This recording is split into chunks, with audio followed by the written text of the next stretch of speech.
वो जंगल हरा भरा था जिसमें रहने वाले सभी पक्षी बहुत खुश थे। कालू कौवा जो दूसरे जंगल से आया था वो हरा भरा जंगल देखकर बहुत खुश हो रहा था।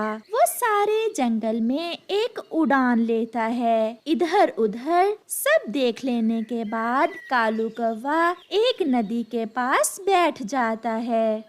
ये जंगल तो बहुत सुंदर है। यहाँ रहने के लिए मुझे सबसे पहले यहाँ कोई अच्छा सा दोस्त बनाना होगा। फिर मुझे इस नए जंगल में कोई दिक्कत नहीं होगी।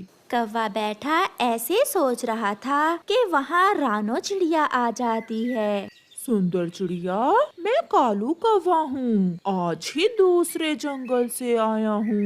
मैंने बेरी के पेड़ पर अपना घोंसला भी बना लिया है। कालू कौवे, आप भी बहुत सुंदर हो।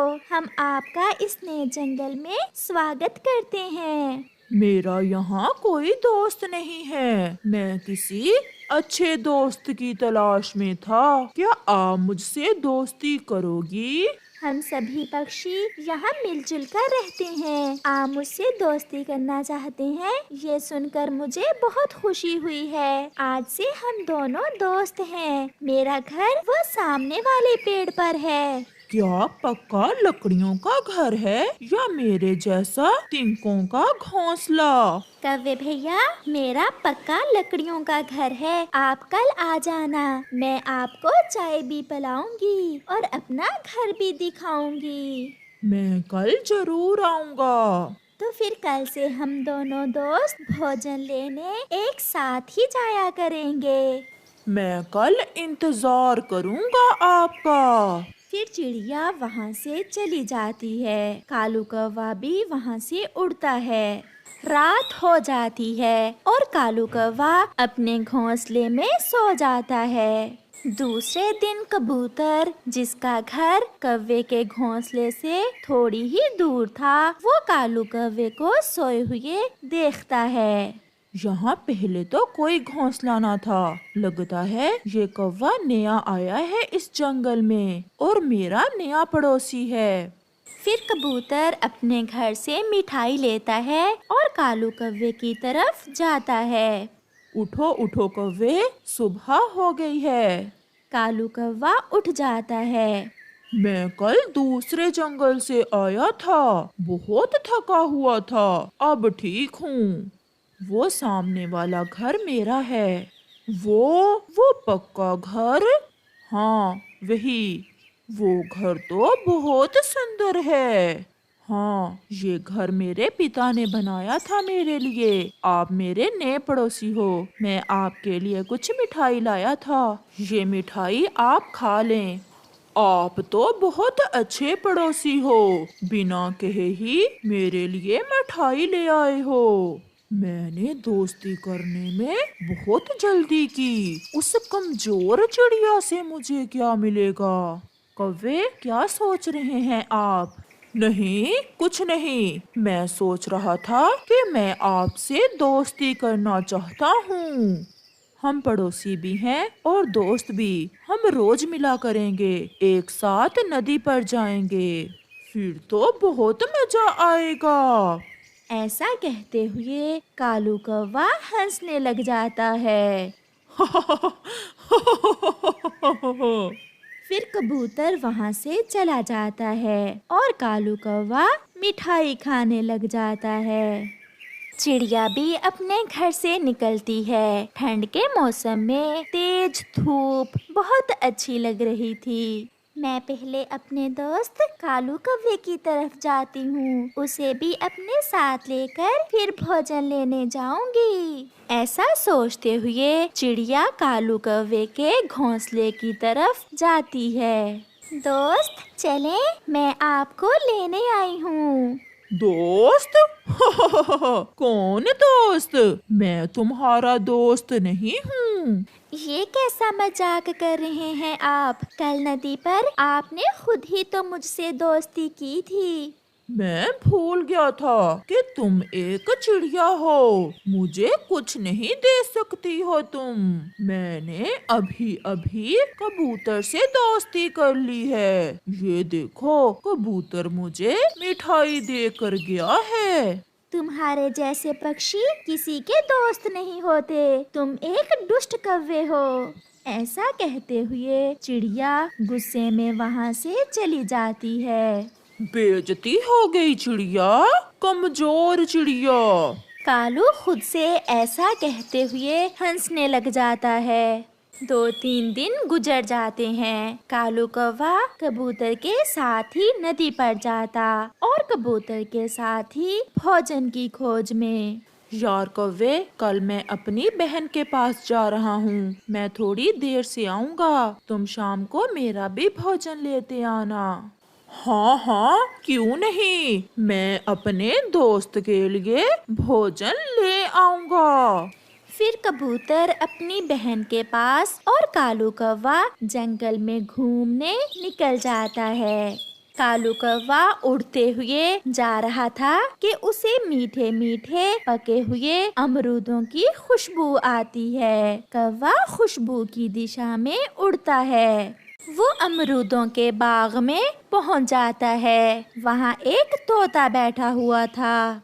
मिठू तोते, क्या ये अमरूदों का बाग आपका है? तो और क्या तुम्हारा है? देख नहीं रहे, मैं ही यहाँ बैठा हुआ हूँ। बहुत खुशबू आ रही है पके हुए अमरूदों की। मैं अभी थोड़े दिन पहले ही इस जंगल में आया हूँ। आपका घर कहाँ है? बेरी के पेड़ पर।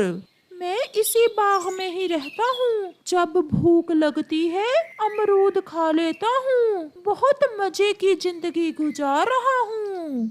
मैंने बहुत जल्दी की दोस्ती करने में। वो कबूतर एक दिन मुझे मिठाई देकर गया था और आज उसने मुझे कहा कि मैं उसके लिए भोजन लेकर आऊं। मुझसे दोस्ती कर लो, मैं यहाँ बाग में अकेला ही बोर होता रहता हूँ। दोनों मिलकर अमरूद खाया करेंगे। तो फिर आज से तुम मेरे दोस्त। मेरा मिठू दोस्त कबूतर से कहीं अच्छा है। तो ये लो, एक अमरूद खाओ और बताओ कैसा है। ऐसे ही शाम हो जाती है। कबूतर शाम को वापिस आ जाता है। वो सीधा कालू कौवे के पास जाता है। दोस्त, मेरे दोस्त, मेरा भोजन कहाँ है? दोस्त? कौन दोस्त? मैं कोई नौकर हूँ तुम्हारा जो तुम्हारा भोजन लाऊं। चल भाग यहाँ से। मेरी दोस्ती आज तोते से हो गई है। तुम यहाँ से जा सकते हो। मुझे पता तो था कि कौवे किसी के दोस्त नहीं होते, मगर मैंने फिर भी तुम्हारा विश्वास किया। ये मेरी बड़ी गलती थी। मुझे डिस्टर्ब ना कर, जाओ यहाँ से। फिर कबूतर वहाँ से चला जाता है। कबूतर भैया, आप ये भोजन खाइए। वो कोई दुष्ट कौवा है, उसने मेरे साथ भी ऐसा ही किया था। दूसरे दिन मुँह अंधेरे ही कालू कौवा अमरूदों के बाग में जाने की तैयारी करता है। वो अपने साथ एक टोकरी लेता है और उड़ता है। रास्ते में चिड़िया और कबूतर बैठे हुए थे। वो उनसे कहता है, मैं अपने नए दोस्त मिठू तोते के बाग में अमरूद खाने जा रहा हूँ। आ जाओ अगर खाने हैं। ऐसा कहते हुए कालू उड़ता जाता है। वो अमरूदों का बाग तो चील का है और ये मिठू का बोल रहा है। मिठू तोते ने जरूर इसे उल्लू बनाया होगा। अभी तक मेरा दोस्त मिठू नहीं आया। चलो मैं थोड़े से अमरूद तोड़ लेता हूँ अपने दोस्त के बाग से। फिर कालू अमरूद तोड़कर अपनी टोकरी भर लेता है और बैठकर मजे मजे से अमरूद खाने लगता है। पीछे से मिठू तोता चील को साथ लेकर आ जाता है। चील दी, नया चोर पकड़ा गया। अब मुझे जाने दें। मैंने तो आपका एक अमरूद चुराया था और 1 साल से आपका नौकर बनकर काम कर रहा हूँ। और इस दुष्ट कौवे ने तो सारा बाग ही खाली कर दिया है। नहीं, ऐसा नहीं हो सकता। मिट्ठू, तुमने मुझे धोखा दिया है। फिर चील कालू कौवे की खूब पिटाई करती है और उसे नौकर बनाकर उससे अपने खेत में काम करवाती है। नदी के पास अमरूदों के 2 पेड़ थे। बाहर का मौसम आने ही वाला था और वो दोनों पेड़ फल देने की तैयारी कर रहे थे। उनमें से एक पेड़ विशाल था और शक्तिशाली था, जबकि दूसरा पेड़ थोड़ा कमजोर था। अब होगा मेरा और तुम्हारा मुकाबला। देखेंगे कि किस पर ज्यादा और मीठे मीठे अमरूद लगते हैं। मेरा किसी से कोई मुकाबला नहीं। जो मेरे भाग्य में होगा मुझे मिल जाएगा। डर गए? तुम्हारे लिए मुझसे डरना ही अच्छा है, क्योंकि तुम ठहरे एक कमजोर पेड़ और मैं विशाल और शक्तिशाली पेड़। सभी पक्षी मुझसे दोस्ती करेंगे, क्योंकि मैं बहुत जल्द उन्हें मीठे मीठे अमरूद जो देने वाला हूँ। जो पक्षी अपने घर से भोजन की खोज को निकलता, वो सबसे पहले उन दोनों पेड़ को देखने आता कि अभी फूलों से अमरूद बने हैं या नहीं। तोते भैया, बस कुछ ही दिनों बाद हमारे इन अमरूदों के पेड़ों पर अमरूद लग जाएंगे और फिर हमारी भोजन की चिंता खत्म हो जाएगी और हमें भोजन की खोज में घर से ज्यादा दूर भी नहीं जाना पड़ेगा। मेरे अमरूद बहुत मीठे होंगे, क्योंकि मैंने पूरी तैयारी कर रखी है और आप सब पक्षी खुश हो जाओगे मेरे अमरूद देखकर। विशाल पेड़ भैया, हम सब पक्षी आप दोनों पेड़ों को देखने इसीलिए तो आते हैं। हर रोज हम सब बड़ी बेसब्री से आपके अमरूद बनने का इंतजार कर रहे हैं। परंतु चिड़िया, वो जो मेरे साथ वाला पेड़ है, वो तो इस बार तुम्हें अमरूद नहीं दे सकेगा, क्योंकि वो बहुत कमजोर है और उस पर फूल भी बहुत कम लगे हैं। इतना घमंड अच्छा नहीं होता दोस्त। समय बदलते देर नहीं लगती। मैं कमजोर हूँ तो क्या हुआ, हूँ तो मैं भी तुम्हारे जैसा ही अमरूद का पेड़। खबरदार, चुप कर जाओ। अगर फिर कभी खुद को मेरे जैसा पेड़ कहा तो उखाड़ कर रख दूंगा तुम्हें जड़ से। अरे अरे, आप तो ऐसे ही लड़ रहे हैं। जब फल लगेंगे तो देखा जाएगा। समय गुजरता गया और फिर एक दिन दोनों पेड़ों के फूलों से छोटे छोटे कच्चे अमरूद बन गए। वाह वाह विशाल पेड़ जी, आप पर तो बहुत ज्यादा कच्चे अमरूद लगे हुए हैं। जब ये सब पक जाएंगे तो क्या शान होगी आपकी, और हर कोई आपसे दोस्ती करना पसंद करेगा। और मेरे साथ वाले पेड़ को देखो जरा, इस पर बहुत थोड़े अमरूद हैं। थोड़े जरूर हैं, परंतु मेरे अमरूद तुमसे ज्यादा मीठे और स्वादिष्ट होंगे, क्योंकि मैं हर समय अपने मन को खुश रखता हूँ और आप हर समय दूसरों का बुरा ही सोचते रहते हो। कौवा दोनों की लड़ाई देखकर बहुत खुश होता है। वो थोड़ा और मसाला लगाता है। चुप कर जा ओ कमजोर पेड़।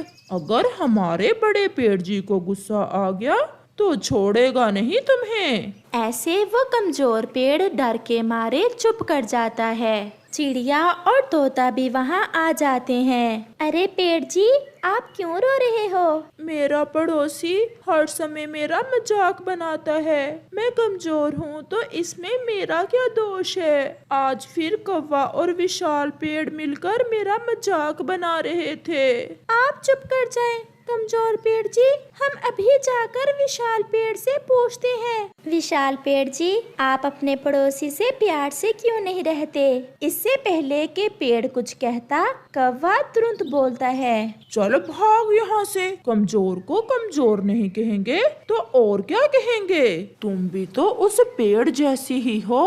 छोटी और कमजोर चिड़िया, मैं शक्तिशाली हूँ, इससे बड़ा हूँ, फिर मैं क्यों ना घुमंड करूँ अपनी ताकत का, अपने फलों का, जो जलता है मुझसे जले। और हाँ चिड़िया और तोते, अगर तुमने भी मेरे साथ मिलकर उस कमजोर पेड़ का मजाक ना बनाया तो इस बार मैं अपना एक अमरूद भी तुम्हें नहीं दूंगा। जैसा बुरा ये कौवा वैसे ही तुम। ऐसा कहते हुए तोता और चिड़िया वहाँ से चले जाते हैं। समय गुजरता गया और फिर एक दिन आसमान पर काले बादल छा जाते हैं और मौसम बहुत खराब हो जाता है। मेरे पड़ोसी, मेरे दोस्त, आसमान पर गहरे बादल हैं और मुझे लग रहा है आज रात तेज हवा भी चलेगी, इसलिए हमें आज रात जाग कर गुजारना होगी और खुद को हवा के जोर से बचाना होगा।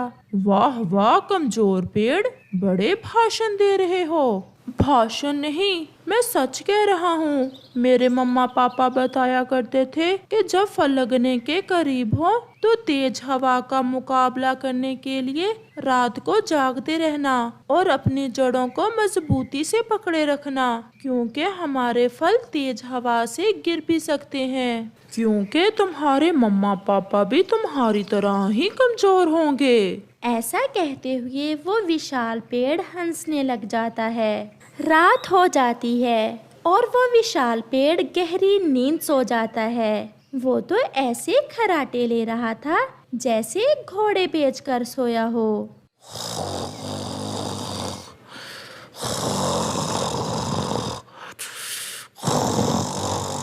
परंतु उसका पड़ोसी कमजोर पेड़ जाग रहा था। फिर तेज हवा शुरू हो जाती है। हवा बहुत तेज थी और उस विशाल पेड़ की डालियां एक दूसरे से टकरा रही थीं और वो आराम से सोया हुआ था, जबकि कमजोर पेड़ अपनी डालियों को मजबूती से थामे हुए था और वो खुद पर काबू किए हुए था।